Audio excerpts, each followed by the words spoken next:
Welcome to the first of our Disruption Week webinars on emerging markets innovation. I'm Leo Kellion, editor and host of Baillie Gifford's Short Briefings podcast. In late July, Typhoon Koumei hit Shanghai. While flights were grounded and ferries docked, something remarkable happened on its roads. Pony.ai's driverless taxis made their commercial debut in the Chinese city during the storm.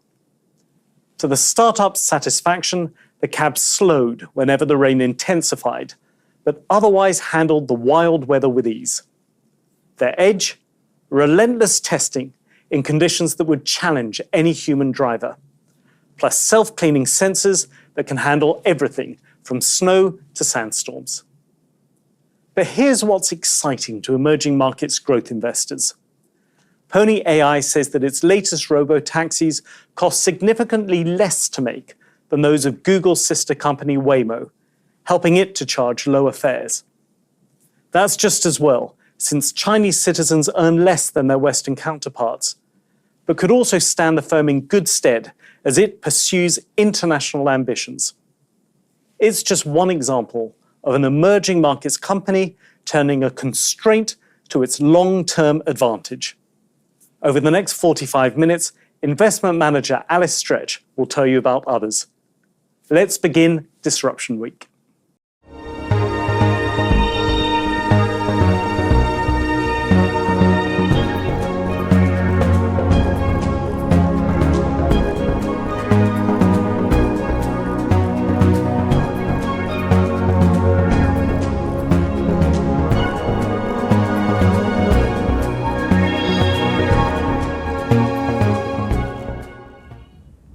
Hello and welcome. As mentioned, this webinar is about 45 minutes and we'll take questions from you, the audience, during the last 15. We'd love to hear what you want to know, so please use the Ask a Question tab on your screen to send your requests. Alice, thanks for joining me. Great to have you with us. Thanks, Leo. So Alice, I want to come to Pony.ai in a little bit, but let's start by setting the scene. Emerging markets and their companies have historically been thought of as playing catch up with the West, but in many cases that's no longer true, is it? Yeah, absolutely. For a long time, emerging market companies were seen as factories for the developed world. They were, copycat business models with cheap production and often using developed market technology or capital. And that's changed. The imitators are now the innovators. And we've seen this with a new generation of emerging market companies coming through with innovative products, ideas, and services that are designed for their domestic market, but end up being world leading. So if you just think in terms of China's short form video trends and how TikTok has transformed the world over the past 5 years. Now, the reason innovation is important to us as long-term investors is because innovation broadens out the opportunities in front of us. It presents opportunities, disrupts the status quo, and that means we can look at a broader set of investable ideas. We can look at companies with more durable growth. We can also look at the potential size and scope of that end demand increasing, which increases revenues and profits too. Now, in an emerging market context, there are two forces of innovation that I think are really important. The first is the lack of legacy systems. And I remember when I first had this thought, I was a student in London and I went to study abroad in Seoul. And at the time in London, the Tube had just got to its 150th anniversary. And it's, almost feels that way. It's very old, the network is worn out and very noisy, all of this sort of thing. And I landed in Incheon Airport in South Korea and jumped on the metro system there and just thought, wow, this is incredibly clean, safe, reliable, fast.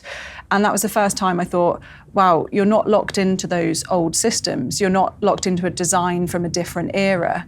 And as impressive as the Tube was in 1800s London, an engineering feat really, it doesn't translate to today. I mean, even trying to get air conditioning on the Tube seems nearly impossible. So that's the legacy systems part of innovation. And the second force for me is actually in emerging markets being able to turn constraints into capabilities. And the example that comes to mind here is within China. So in China, in terms of the past few decades, there's been energy insecurity. And for China's desire to electrify, to reduce pollution and to increase its own reliance of energy. It's massively accelerated its battery development and its renewables programs to the point where it's turned what was a strategic vulnerability into a world-leading capability. And it now ships electric vehicles and lithium-ion battery cells all over the world. And I think those two forces of innovation are really important because it highlights why many emerging market companies have to be pioneers. They have to leapfrog what has existed before. So when you're looking to the future, whether it's renewables, batteries, robotics, the future and the pioneers are in emerging markets. That first point you made is really interesting about the lack of legacy systems, because we often talk about first mover advantage, but this is kind of that, but in reverse. So can you give me an example of a company in your portfolios that's benefited from not being locked into a legacy system? Yeah, definitely. So what comes to mind is Policy Bazaar. So this is an Indian company that's best in class in terms of digital and health and insurance plans. And they've designed this for 100 million customers, and they've been able to do this by not closing down old branches, by not having to update old legacy tech. They've been digital first, which means they've been able to grow really rapidly. And what that's also meant is they've been able to respond quickly to changing consumer behavior. And changing consumer behavior isn't just about, what a company releases as a product. It's actually often the ecosystem change around it. And this is the case in India. So this is where innovation, policy, and capital have all worked together to allow Policy Bazaar to have accelerated growth. And this policy backdrop has been India's digitalization. So over the past decade, the government has spent a lot of time and effort to upgrade digital infrastructure, including payments. So the payments interface now is incredibly popular. It got to 20 billion transactions in August this year, monthly transactions. And it's also now being used as a way to pay to go up the Eiffel Tower. So if you were an Indian tourist visiting Paris, you could use your UPI, your payments interface, to get up the Eiffel Tower, which I think is really cool. And against that policy backdrop, you then have this company, Policy Bazaar, that can leverage all of that consumption behavior. You've got consumers really used to getting financial transactions done online, so they can grow within that ecosystem. And this all leads to the economic theory that new winners in a technology wave are the ones that can reorganize quickly, are really frugal with resources, and are able to not be weighed down by baggage. And I think that points to Policy Bazaar, and it also points to emerging markets more generally. And of course, you're investing in specific growth companies rather than broader economies. So with that in mind, can you tell me what types of innovation are you actually looking for? Yeah, so innovation isn't just a shiny new piece of technology for us. Innovation can often be about reducing friction and reducing pain points. And if you look to one of the most common places of pain points, it's banking, and I think we can all agree with that. And banking, especially in Brazil, has been the case. So in Brazil, the norm was high fees, payment delays, incredibly long queues. And we actually invested in a company called Nubank, which was Brazil's first fully digital bank. And what they've been able to do is become a better offering for customers. So get over those original pain points, but then also come up with better products, innovative products. They collect 30,000 data points per customer, which means they can tailor everything effectively. And one of these products that I think is really interesting is their transparent starter card. So this is where, if you haven't had much access to credit, you can get credit of a low limit, say $10, and then you can build up step by step with Nubank helping you, so you can prove your credit quality. And I think that's really important because that's brought hundreds of thousands of people into the banking system, but it's also part of that company's future growth there as well. Now, I think that's one part of innovation is the products and the friction, but the other part would be a company that can then expand that into a multiple act innovation. So this is kind of like Amazon going from a bookstore to being able to do cloud services. And when we're analysing companies, we're looking for that right to expand from that original excellent execution to the next growth area. And one company in mind for this, for me, would be Meituan in China. So Meituan is one of the dominant super apps.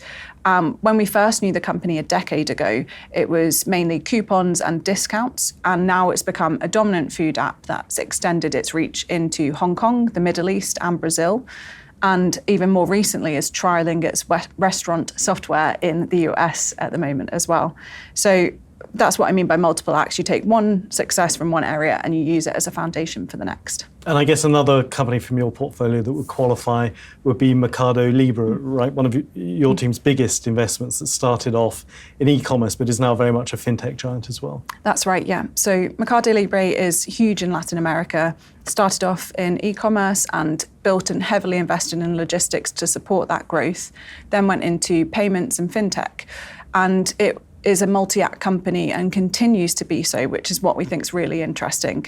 So they're now applying for a banking license, and they're also expanding their reach in terms of advertising technology. So as well as advertising on their own platform, they're providing it off platform. And when you just think of that digital advertising opportunity in Latin America, that could be a huge next area of growth. And underlying all of this for Mercado Libre is their vision to be the operating system between the merchant and consumer. And they want to cut out as many of those middle layers as possible, reduce the costs, and build up trust in the ecosystem. So that's Mercado Libre continuing to move into adjacent areas. Is there maybe an example that you can give of a company that's doing this that will be less familiar to most of our audience? Yeah, I think the one that we've recently taken a holding in as well is Mobile World, and this is in Vietnam. You might be surprised that Mobile World is actually primarily a grocery retailer, and that's because it talks to its first act as a mobile retailer. Back in 2004, it became a distributor of brands and later on such as Apple in Vietnam. And it took that backbone of supply relationships, advanced inventory systems, and operational execution, and took that base to then expand into grocery retail, now operating 2,000 stores across Vietnam. And I think what's really interesting is, again, it's against a policy backdrop where things are changing in terms of the type of retail in Vietnam. So my team, we've visited these stores and we've seen what they look like, the strengths in terms of their offerings. There's branded products, there's consistent pricing, and there's a lot of really good aspects to the business. And this is in comparison to the majority of retail at the moment in Vietnam is done in traditional and wet markets.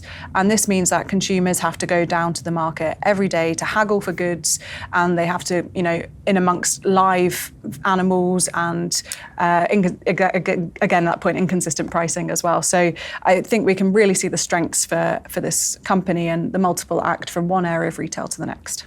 And then the other idea that you were discussing earlier is the idea of these companies developing capabilities while operating under constraints. Mm-hmm. Just to bring that home, can you give me an example of a company where that's the case? Yeah, so I think the clearest example would be Sea, SEA, and it's a company that's based in Singapore but operates across the entire region. Now, Sea started out as a mobile game company, so their game is called Free Fire, and this was developed to be a low latency, so low bandwidth for Android phones, so that it would work in multiple regions and areas of low internet connectivity. And this meant it became a success almost overnight in Vietnam, Malaysia, Indonesia, and even eventually into Latin America as well. Now, from that base and those constraints, that became an enduring advantage for the game. And this summer it actually overtook the number of mobile downloads in America compared to the mobile downloads for Call of Duty. Call of Duty's mobile game, and it has a very similar, multi-billion-dollar lifetime value. And then from that very cash-generative mobile game base, they've launched into Shopee. And Shopee is Sea's e-commerce venture. And to do this, they had to deal with another level of constraints, way beyond, bandwidth. It's actually more about the physical properties of e-commerce in somewhere like Southeast Asia. So they had to kind of stitch together land, sea, air, last mile, that last leg to a customer, stitch all of those together to be able to ship to customers. And this meant they were dealing with, 20,000 islands in Indonesia and that patchiness there. And I think both of those examples demonstrate how the constraints became the best training ground for how the company needed to push on progress and innovation, and is also part of the reason why they're doing so well when they expand into new markets too. So that's the water around all of those islands acting as a metaphorical moat, if you like. Yeah, exactly. So for a company like this that's trying to tie in adversity to its advantage, I imagine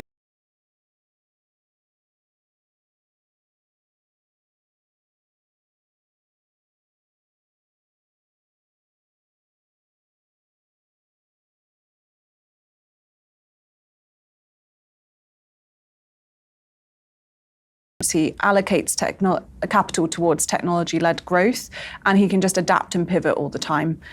We've spent significant time with him, and I think our deep knowledge and expertise with the business means we can have really, really valuable, differentiated conversations. We spend hours talking about what is the 5-year picture, the 10-year picture, rather than a 30-minute conference slot that other investors may get.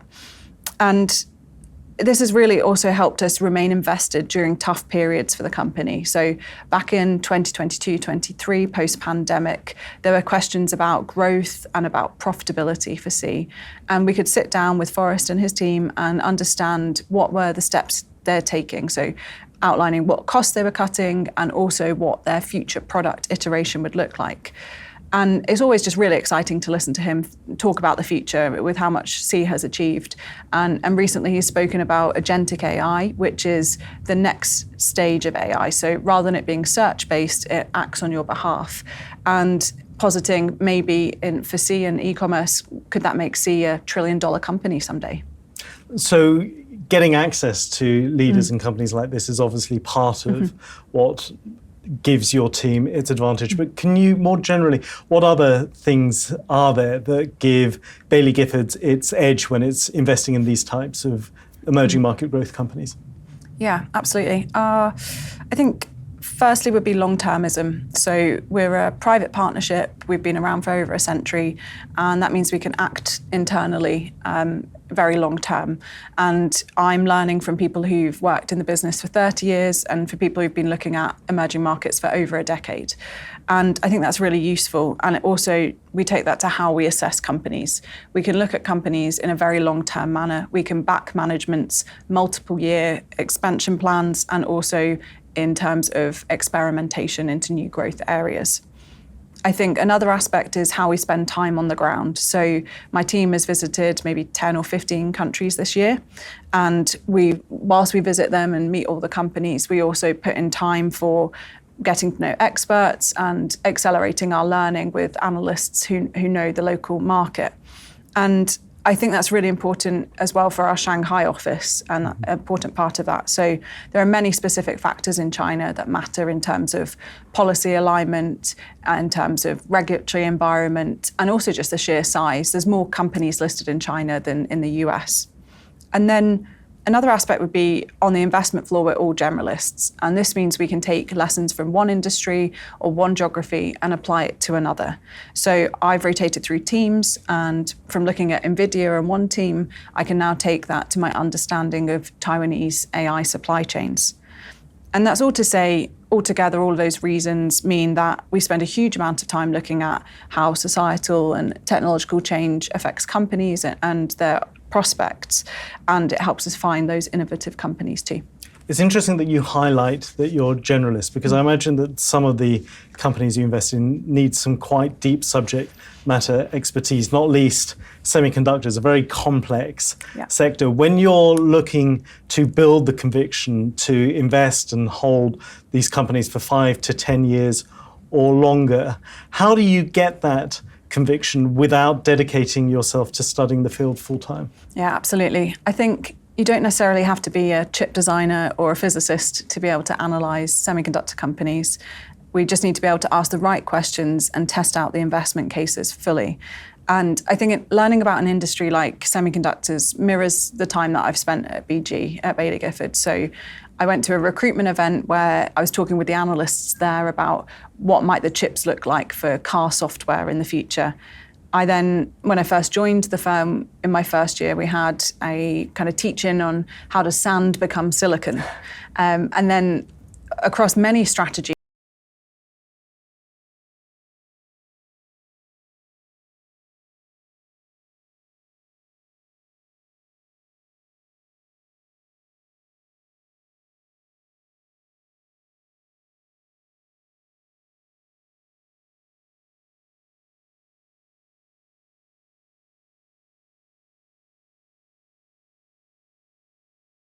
experts. And one of those groups would be IMEC. So this is the Inter-University Microelectronics Centre.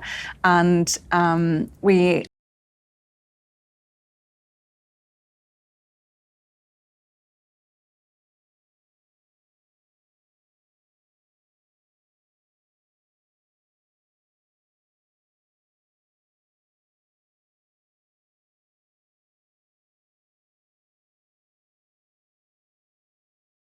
and spent time with them on sort of bespoke topics such as quantum computing and chip regulation, which is incredibly useful. And it means we can take our learnings from them to ask the right questions in the right rooms for the companies and other experts and analysts. Another element of the semiconductor ecosystem is we've been invested in TSMC for 20 years. So that's Taiwan Semiconductor Manufacturing Company. And we frequently visit the region. So I spent a few weeks in Taiwan this year, visiting 30 to 40 companies, including TSMC. And we also built in time to go and meet local experts and research centres.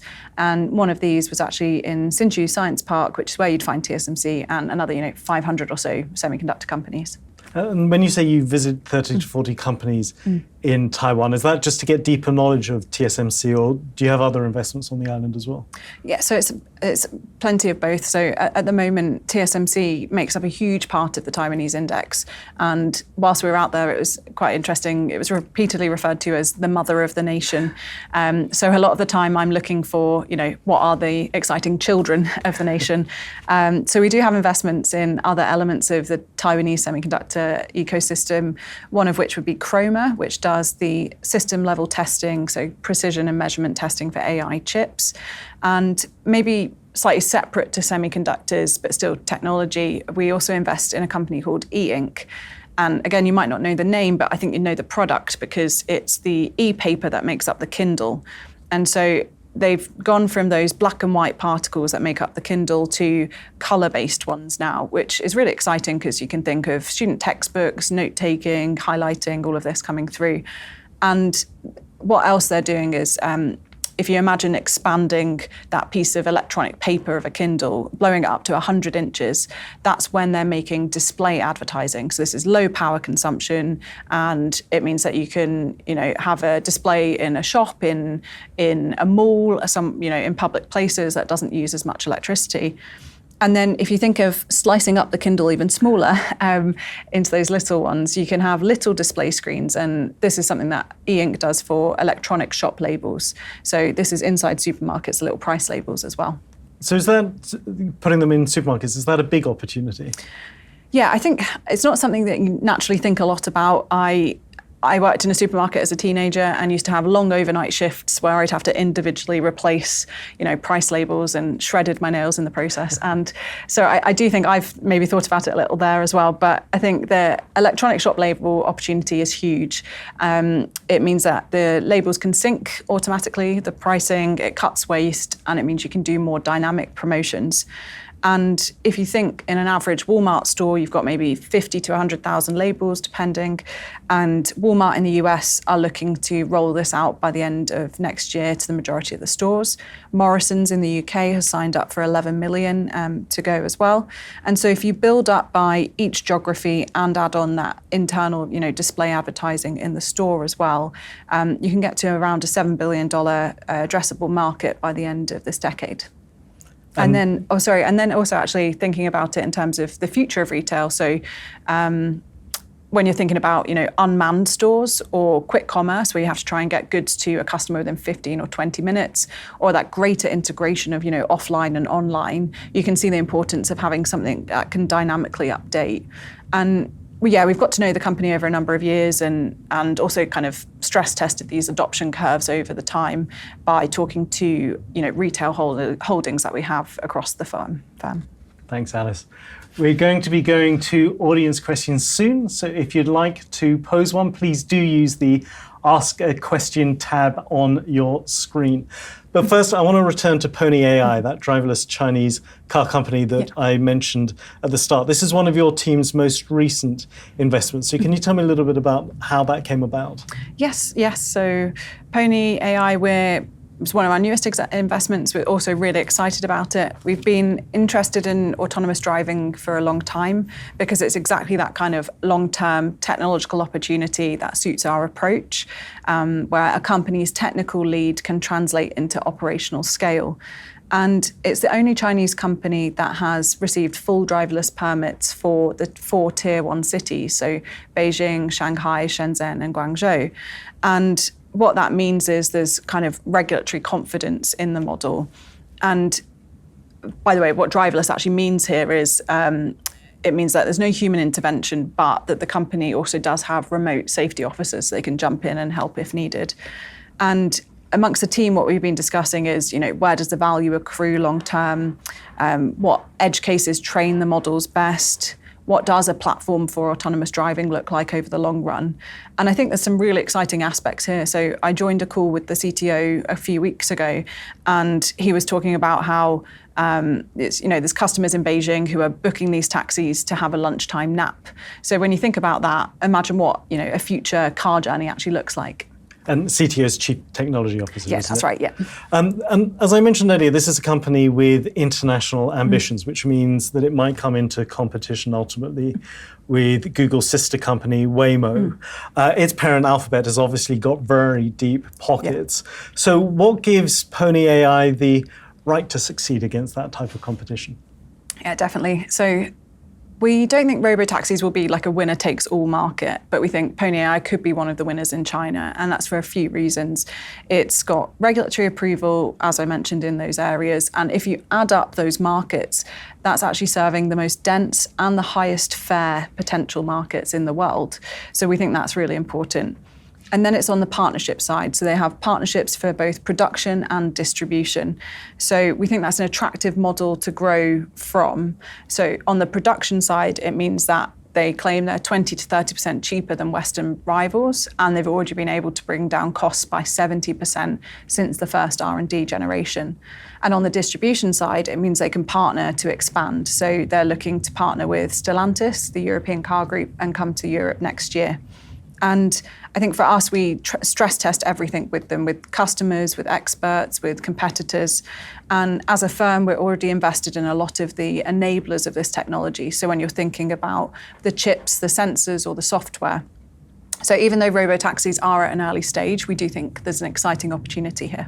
So Alice, one last question before I go to the audience's questions. We've talked about a large number of companies now doing very innovative things, but when you're investing in emerging markets, there are distinct risks. Yeah. There's trade restrictions, as we've seen with some of the US tariffs. You've got regulatory uncertainty, and there can also be geopolitical tensions, not least between mainland China and Taiwan.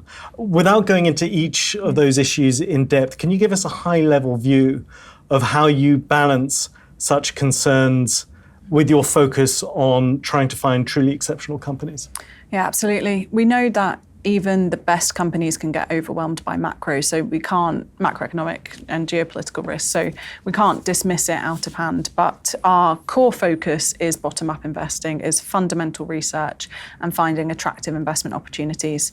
In terms of how we think about macroeconomics and geopolitics and all of those risks you've mentioned, a lot of it is a similar approach to how we analyse other parts of the investment case. We speak to experts, we speak to management, we have conversations to work out what's really happening. We do scenario planning, and we also, risk-reward approach to it as well in terms of our financial modelling. And a lot of that can also translate in terms of diversification and position sizing across the emerging markets portfolios. We think it's especially important to consider in commodity-based countries, so countries that rely on rare earth metals, for example, and also assessing financial companies like banks. It really does matter. And where there is a distinct geopolitical threat, sometimes we look to companies that have a greater domestic opportunity, so where actually we'd maybe spend more time on the local political regulation than on the kind of geopolitical relationships from there. That makes sense. Thanks, Alice. Let's have a look at some of those audience questions then.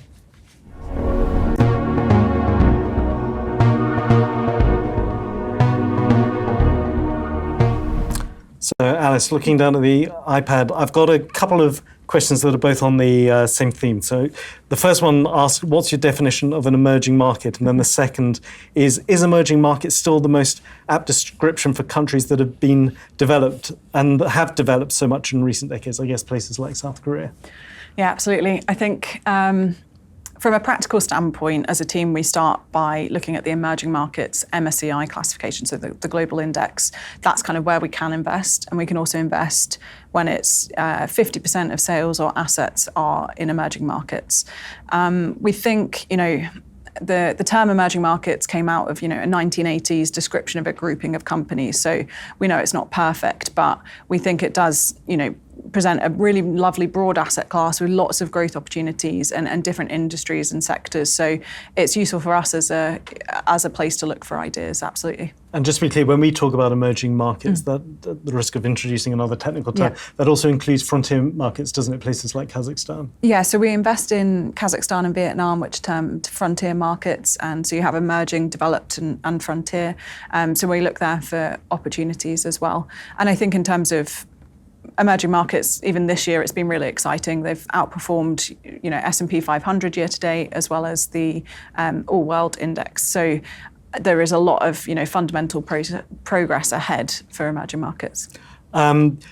Question, this is a hard one, but will they start to outperform the broader equity markets? Well, let me ask, do you think there's a potential for them to outperform? Okay, yeah. So as I mentioned, year to date, they already have. So I think that's a great place to be. And then there's an element of, global portfolios, how much exposure do they want to emerging markets? And we think most global equity portfolios are underweight by maybe 2 or 3%. And that actually represents trillions of dollars of potential coming into emerging markets at the same time where you've had strengthening macroeconomic picture and strengthening capital pictures for many of these countries and economies. Okay, let's go on to the next one. What role do you see emerging markets playing in the big transformational themes of today, such as AI or clean energy? Yeah, so I think in terms of AI, as I've mentioned, emerging markets are a really core part of AI hardware. So if you're looking at TSMC or the memory players like SK Hynix and Samsung, or looking at, switch technology like Acton. What is switch technology? Also inside data centers in terms of trying to, transmit information in certain ways. Acton is a Taiwanese company that provides switches as well.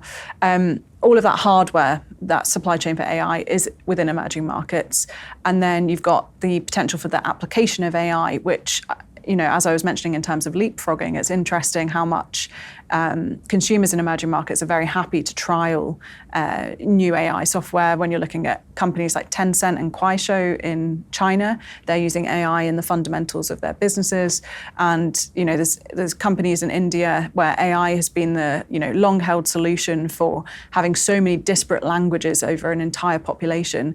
Maybe AI and voice control and recognition over those languages, that could be the answer to getting more people into the technology.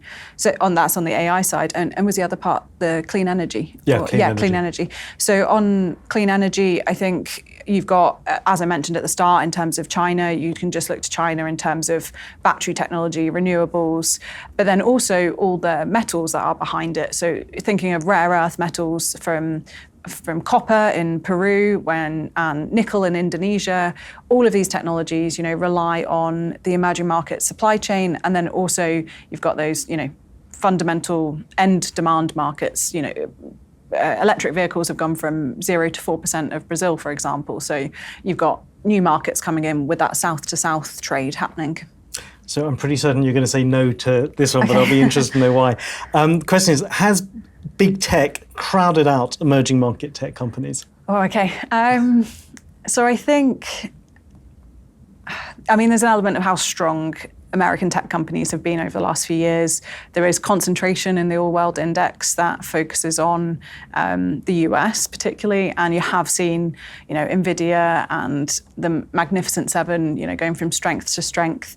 But I don't think that means, that's crowded out the potential future technology that comes out. And as I mentioned, you've got AI supply chains, AI application of technology, and even at the start, mentioning TikTok, you've got so many companies that are innovating incredibly fast. So I think there is definitely opportunity for big tech. I think there's an element that in America, you have that enterprise system. So you've got loads of big businesses that are happy to pay for software contracts that you might not see yet in emerging markets as much. There's also the element of how much in America comes out of Silicon Valley. You do actually have those same deep tech ecosystems in South Korea, in Taiwan, in China, which I think are really interesting as well. Yeah, we're going to be talking more about Silicon Valley later in the week, but let's focus on emerging markets for the moment.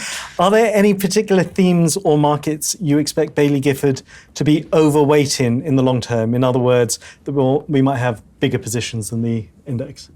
So I think we've touched on lots of them in terms of clean energy, the AI and AI transformation of lots of different industries, robotics, renewables, all of that kind of thing. I think in terms of where we're overweight, I think we're quite interested in the moment in terms of where corporate governance is improving. So you're seeing that in South Korea at the moment with the Value Up initiatives, where it's kind of the duties of shareholders are improving.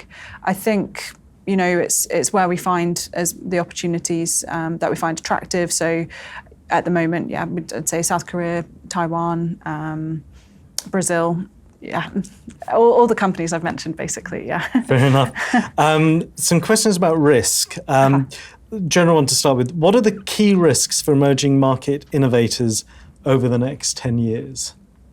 Yeah, I think my get out of jail answer here would be the opposite of everything I've said, basically. So just in terms of, product adoption doesn't happen, capital markets don't support ideas, companies, fail under intense competition, and macroeconomic headwinds that could work against them. So I think those are kind of the risks that you can identify. I think that's it. And we've mentioned kind of, US tech, European tech. There's elements of, as each of the kind of the geopolitical environment changes, how does that change the competitive dynamics over, in 3 years, 5 years' time as well? And you've discussed how you then weigh them up against the growth case already. Another question about risk. Can you say more about how you handle the risks associated with Taiwan? Yeah. So it's incredibly important. I mean, Taiwan and China's complicated history is something we have to spend time thinking about. Our biggest holding in Taiwan is TSMC, as I've mentioned, and for TSMC, we often have to think about what does a future look like for the island and for TSMC, expanding into the US at the moment. What does that really mean longer term? And I think we handle this very similarly in terms of speaking to experts. We've got great relationships with geopolitical analysts and consultants. And after kind of Russia-Ukraine invasion a few years ago, we actually expanded our inputs to try and make sure that we're covering the full range of potential outcomes and spending our time thinking about that. But yeah, incredibly important. Spend our time having conversations about it, and then we also. It does filter into our risk reward, and as it stands for TSMC particularly, it's the monopoly provider. It has no competition in what it's doing at the advanced end. That reward is so big, so that's why we're happy holders, and we'll monitor that kind of situation as well. Okay, travelling to another part of the world. Question here: are you invested in Africa and the Middle East? Yes. So we've been invested in Africa and the Middle East over time. We've looked at lots of different companies, from pharmacy chains to retailers, and we've held them over different periods. At the moment, we're invested in the one of the Middle East exchanges, so one of the financial exchanges. And my colleague is actually in South Africa at the moment, researching companies there.